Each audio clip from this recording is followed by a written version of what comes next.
کبھی آپ نے یہ سنا ہے کوئی انسان گرا ہو اور اس کے بعد اس کے بولنے کی صلاحیت ہی بالکل ختم ہو گئی ہو، اس سے بولا نہ جا رہا ہو؟ تو یہ میڈیکل فیلڈ میں آگے بہت سی میں نے ایسی چیزیں دیکھی ہیں تو جنہیں انسان بس پہلے سنتا تھا، ابھی تو ہم دیکھ رہے ہوتے ہیں انہیں۔ السلام علیکم، I am doctor Muhammad Usman.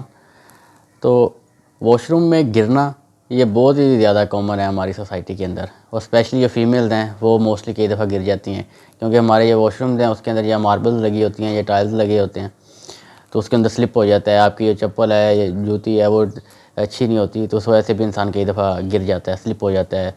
گیلا فرش ہوتا ہے کئی دفعہ تو سلپ ہو جاتا ہے، گر جاتا ہے۔ واش روم کے علاوہ اگر آپ کا ویسے بھی روم میں ماربل ہے، چپس لگی ہوئی ہے یا کچھ اور بھی ہے، تو کئی دفعہ یہ واقعات ہوتے ہیں کہ وہ گر جاتی ہیں۔ جو ویسے تو میل بھی گر جاتے ہیں، لیکن موسٹ آف دا جو کیسز کے اندر جو ہے نا وہ فیمیلز ہوتی ہیں جو گرتی ہیں، اور ان کا جو most of the common fracture ہے وہ ہپ بون کا فریکچر ہوتا ہے۔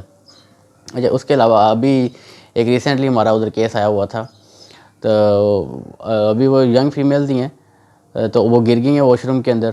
کہ ویسے تو موسٹلی جو واش روم میں گرتے ہیں اس کے اندر تو فیمر جو ٹانگ کی ہڈی ہے اس کا فریکچر ہوتا ہے، لیکن ان کا سر کے اوپر چوٹ لگی ہے تو ان کی جو بولنے کی صلاحیت ہے وہ ختم ہو گئی ہے۔ تو یہ ابھی ٹیمپریریلی بھی ہو سکتا ہے، پرماننٹلی بھی ہو سکتا ہے، لیکن اب یہ ہے کہ ایٹ دا مومنٹ وہ بھی بول نہیں پا رہی، کوشش کر رہی ہیں بولنے کی لیکن بول نہیں پا رہی۔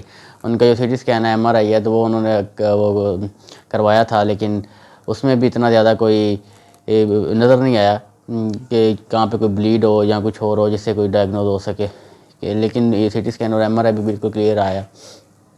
تو ابھی یہی ہے کہ ان کی فزیو تھیراپی اور اس کے بعد پھر چھٹی ہو جائے گی۔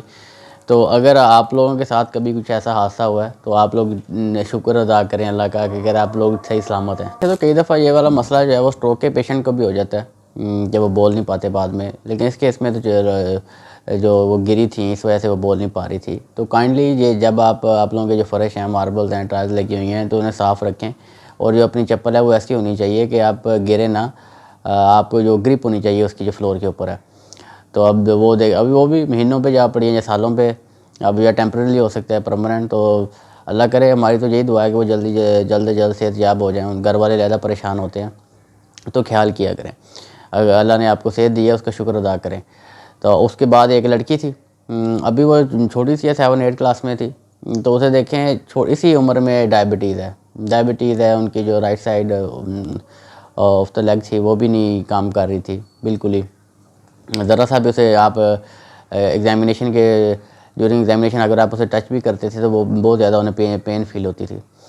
تو بہت سارے ایسی کیسز ہے، بندہ میڈیکل فیلڈ میں آگے دیکھتا ہے تو اسے وہ جب صحت مند ہوتا ہے، جن لوگوں کو وہ صحت کے اندر دیکھتا ہے تو اسے احساس ہوتا ہے کہ جی صحت اللہ تعالیٰ کی کتنی بڑی نعمت ہے، تو جس کا شکر ادا کرنا چاہیے۔ تو آپ لوگ بھی خیال رکھا کریں، اپنا بھی، اپنے بچوں کا بھی۔ اور کائنڈلی یہ جو فرسٹ والا کیس ہے یہ تو بہت زیادہ کامن ہے کہ گر جانا واش روم کے اندر یا ویسے کسی فلور کے اوپر سلپری جگہ ہوتی ہے، تو اس سے ضرور خیال کریں۔ جو اپنی چپل ہے وہ ایسی ہو جو آپ کو گرنے سے بچائے، جو سلپ نہ ہو، تو پانی کم سے کم ہو، جو فرش گیلا ہو، اور جو واش روم ہے وہاں پہ کم پانی کھڑا ہو۔ تو اسی کے ساتھ خیال رکھیں اپنا بھی، اپنے بچوں کا۔ اللہ حافظ، اللہ نگہبان۔